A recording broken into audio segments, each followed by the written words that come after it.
Everyone, ISKCON Radhakrishna night time take.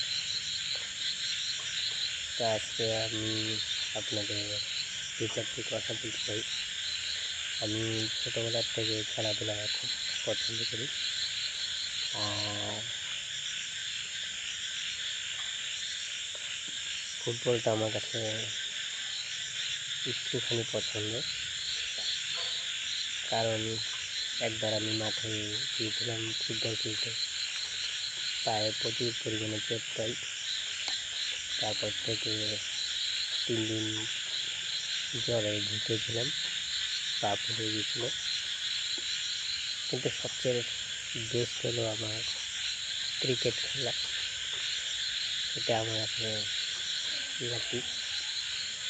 R please আপনাদের প্রিয় হিরোকে লাভ এবং সাপোর্ট করে। সেটা নাচ গান